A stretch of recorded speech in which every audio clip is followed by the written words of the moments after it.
Start करें? चलिए, cost concepts का न्यूमेरिकल में है हम लोग, ठीक है। तो न्यूमेरिकल इलस्ट्रेशन देखिए, तो पहला किसका लिखा हुआ है?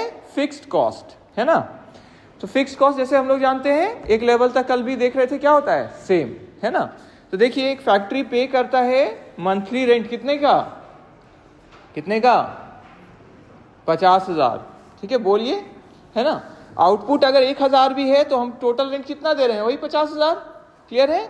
और आउटपुट अगर 2,000 यूनिट भी है, मतलब उसी फैक्ट्री में हम 2,000 भी बना रहे हैं, तो भी मेरा रेंट कितना है? मोबाइल बीच में रख लीजिए अगर एक ही जन के पास है तो, ठीक है। क्लियर है सबको? क्लियर है? ठीक है। फोन को आप मूवी मोड में इस तरह से रख सकते हैं, ठीक है, जैसे मूवी देखते हैं, ताकि बड़ा रहे, ठीक है। तो 1,000 यूनिट में भी कितना है कॉस्ट? फिक्स कॉस्ट 50,000, और 2,000 भी अगर आप प्रोड्यूस कर रहे हैं तो कितना है? 50,000। लेकिन पर यूनिट में तो देखिए वो तो बदलाव आएगा ना, कि एक यूनिट का, क्योंकि ज्यादा यूनिट बनाएंगे तो एक यूनिट पे कम खर्च आएगा, है ना। तो इसीलिए फिक्स्ड कॉस्ट पर यूनिट कितना हो गया? पहला केस में जब मेरा 1,000 यूनिट बन रहा है और 50,000 मेरा फिक्स कॉस्ट है, तो मेरा 50 रुपया पर यूनिट आ गया। क्लियर सबको? लेकिन अगर हम 2,000 यूनिट जब बना रहे हैं तो वो कितना घट के हो गया? 25। तो इससे हम लोग को कंक्लूजन, निष्कर्ष हम क्या पहुंचे कि फिक्स्ड कॉस्ट कांस्टेंट तो रहता है टोटल में मतलब आपको टोटल तो उतना देना ही है, लेकिन अगर हम यूनिट जितना ज्यादा बनाएंगे, मतलब आउटपुट जितना मेरा ज्यादा होगा, उतना मेरा पर यूनिट कॉस्ट क्या होगा? कम। क्लियर है सबको? कम होगा ना? क्लियर है? बोलिए। लेकिन टोटल में तो उतना ही रहेगा, टोटल में तो कोई चेंज नहीं होगा। क्लियर है? बोलिए सबको।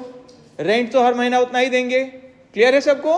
तो इसी तरह वैसा कॉस्ट है जिसका आउटपुट से कोई सीधा संपर्क नहीं है, अगर उस एक लिमिट में हम लोग काम करते हैं, ठीक है, तो वो क्या होता है? टोटल में कांस्टेंट ही रहता है। क्लियर सबको? मतलब वही रहेगा, ठीक है। क्लियर है? बोलिए सबको। और अगर हम आउटपुट और एक लेवल से ज्यादा बढ़ाना चाहते हैं, तो नया जगह रेंट ले रहे हैं हम, तब तो फिर हमको वहां का भी रेंट देना होगा। क्लियर सबको?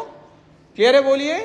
तो एक पर्टिकुलर रेंज में वही रहता है। फिर देखिए वेरिएबल कॉस्ट। आइए, वेरिएबल कॉस्ट क्या है? वेरिएबल कॉस्ट पर यूनिट मेरा कितना है? 20, है ना। आउटपुट अगर 1,000 यूनिट है मेरा, और वेरिएबल क्या होता है? जितना आप प्रोड्यूस करेंगे उतना आपका और वो लगेगा ही लगेगा। क्लियर है? जैसे मटेरियल का तो हमको देना ही पड़ेगा ना खर्च, लेबर को तो देना ही पड़ेगा। क्लियर है?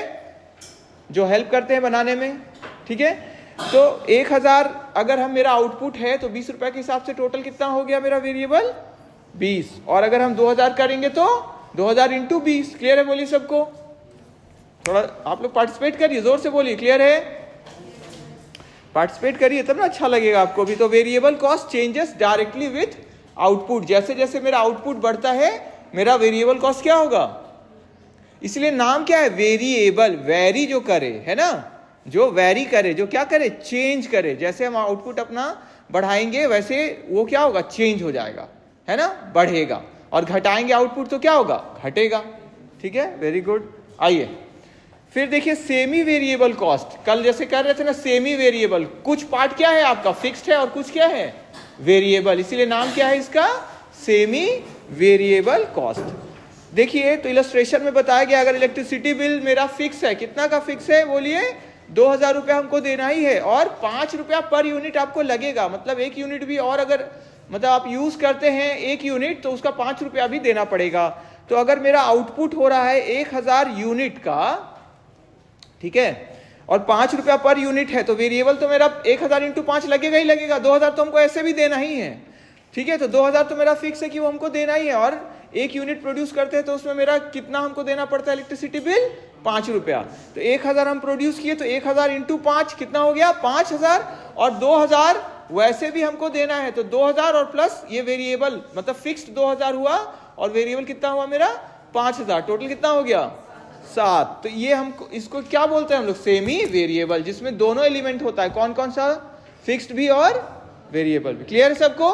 तो इसका कंक्लूजन में देखिए, इसलिए contains both fixed and variable elements. Clear है? बोलिए। ये सब बेस बन रहा है अभी आपका। आगे जो चैप्टर्स आएंगे ना, ये सब क्लियर होगा तभी आपको वहां इजी लगेगा, या थ्योरी जो पढ़ेंगे तो समझ में आएगा, नहीं तो वो समझ में भी वैसा नहीं आएगा। तो ये बहुत इंपॉर्टेंट पार्ट है, ठीक है। आइए फिर देखिए डायरेक्ट कॉस्ट। डायरेक्ट कॉस्ट में नाम से ही क्लियर है, जो आपको लगेगा उस प्रोडक्ट के लिए, है ना। जैसे डायरेक्ट मटेरियल लिखा हुआ है, प्रोडक्ट ए के लिए कितना लगेगा आपको 80 पर यूनिट। प्रोडक्शन अगर 500 यूनिट का करते हैं तो डायरेक्ट कॉस्ट जो मटेरियल का है वो कितना हो जाएगा 500 इंटू 80। क्लियर है? क्लियर है बोलिए सबको। तो directly identifiable with the product, मतलब जितना प्रोडक्ट आप बनाएंगे आपको वो मटेरियल का जरूरत पड़ेगा ही पड़ेगा। वेरिएबल कॉस्ट और इसमें क्या अंतर है फिर? वेरिएबल कॉस्ट में सारा वेरिएबल चीज था, जैसे क्या क्या, डायरेक्ट मटेरियल भी वेरिएबल हो गया क्योंकि वो लगेगा, डायरेक्ट लेबर भी हो गया, इसी तरह अदर डायरेक्ट भी हो गया। यहां सिर्फ एक चीज का अगर हम लोग बात करें ये देखने के लिए कि वो डायरेक्ट रिलेशनशिप है कि नहीं उसका उस प्रोडक्ट के साथ। क्लियर है सबको? जैसे ब्रिक्स बनाते हैं तो वो मिट्टी का जरूरत पड़ेगा ना हमको, है ना। तो वो क्या हुआ, डायरेक्ट हुआ कि नहीं हुआ? वो डायरेक्ट हुआ। क्लियर है सबको? ठीक है। इनडायरेक्ट कॉस्ट देखिए जिसका डायरेक्ट कोई रिलेशन ना हो। तो फैक्ट्री रेंट है अगर मेरा कितना 30,000 रुपया, दोनों की प्रोड्यूस कर रहे हैं हम ए और बी दोनों, ठीक है। तो बताइए इसको किसी एक प्रोडक्ट में हम लोग असाइन कर सकते हैं कि प्रोडक्ट ए का 30,000 लगा हमको? नहीं। तो ये हम डायरेक्टली एक प्रोडक्ट में असाइन, मतलब उसको एलोकेट, उसको वहां पे नहीं ट्रांसफर कर सकते कि एक ही प्रोडक्ट का कॉस्ट है, इसीलिए इसको क्या बोलते हैं हम लोग? Indirect cost. क्लियर है सबको? डायरेक्ट लगेगा उस प्रोडक्ट में तो वो क्या कहलाएगा? Direct cost. और पूरा देखिए फैक्ट्री वाला लग रहा है तो ये तो है नहीं, तो ये इनडायरेक्ट कॉस्ट। आइए ठीक है। फिर देखिए मार्जिनल कॉस्ट। मार्जिनल कॉस्ट क्या है कि एक एडिशनल यूनिट हम बनाते हैं तो उसका मेरा कितना कॉस्ट आता है। तो कॉस्ट ऑफ प्रोड्यूसिंग 1000 यूनिट्स, जो लोग अभी आए हैं, हम लोग पहला जो कल आपको पीडीएफ भेजे कॉस्ट कॉन्सेप्ट्स का न्यूमेरिकल इलस्ट्रेशंस, उसमें है पॉइंट नंबर अभी 6 में है मार्जिनल कॉस्ट।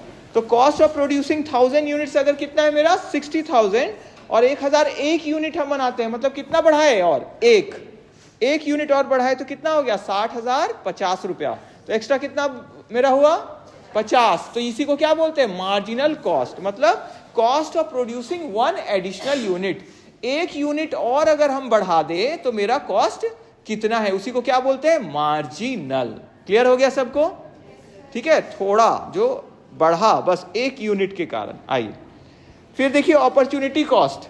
अपॉर्चुनिटी कॉस्ट कल भी हम लोग बात किए थे, जो ऑल्टरनेटिव हम छोड़ दे, जो ऑप्शन हम छोड़ दे उसी को क्या बोलते हैं? Opportunity cost. नौकरी हमको जैसे कल बोले ना दिल्ली में मिला और सिमडेगा में मिला, तो जो हम नौकरी छोड़ रहे हैं वो क्या, उससे जो हमको प्राप्त होता है वो क्या हो गया मेरा? Opportunity cost.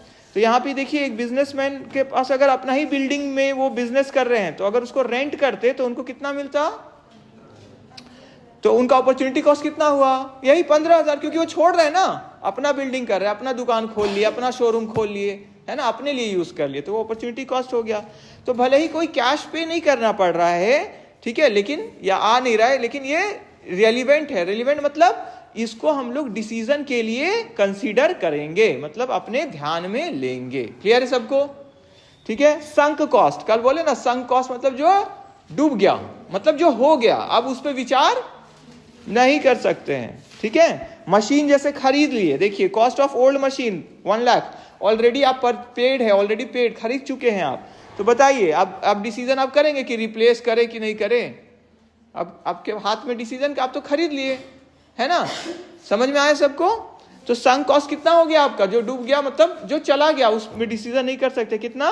1 लाख। तो इसीलिए इसको इग्नोर किया जाता है कोई डिसीजन कंसिडर करने के लिए, क्योंकि ये तो हो गया, है ना।